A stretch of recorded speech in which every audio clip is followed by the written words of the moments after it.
फिलहाल इस बिजनेस के माध्यम से नागपुर में शिफ्ट किया है कि इस बिजनेस को एक नई ऊंची और उड़ान देनी है। जो सपने देखे थे वो पूरे करने का टाइम अभी आ गया। तो अभी जैसे हम नागपुर में शिफ्ट हुए हैं इस बिजनेस को लेकर, और साथ साथ में जब इस बिजनेस को ज्वाइन किया था तब माहौल ऐसे नहीं था। तब माहौल बहुत नेगेटिव था अगर मैं अपनी बात करूं, क्योंकि बिजनेस सर के समझ में आया था, मेरे नहीं आया था।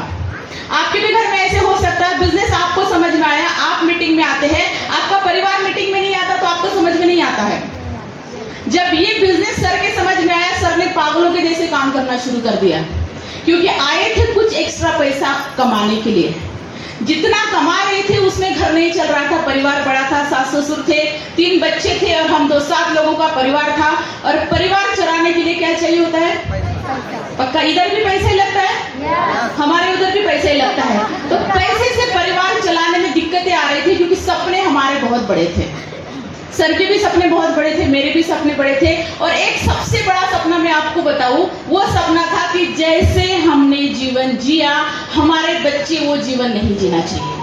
सबसे बड़ा हर माँ को लगता है, अगर जो मैंने नहीं किया, हर बाप को लगता है जो मुझे नहीं मिला वो मेरे बेटे को मिलना चाहिए, मेरी बेटी को मिलना चाहिए। लगता है कि नहीं लगता है? सही जा रहे हैं हम लोग? क्या आपको नहीं लगता? आपको लगता नहीं सब मुझे ही मिले, मेरे बच्चों को कुछ नहीं मिले?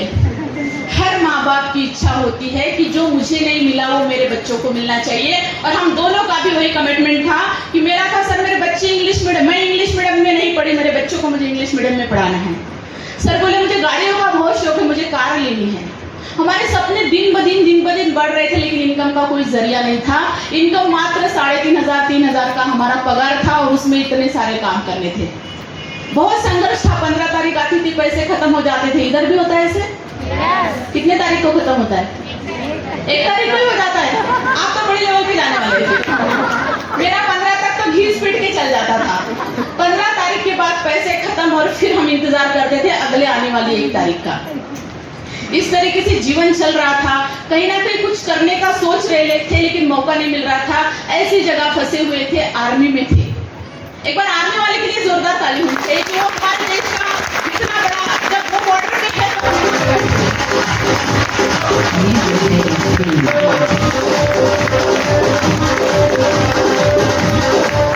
अगर वो आज वहाँ पे नहीं होते तो आज यहाँ पे हम बैठे होते क्या सोलापुर में?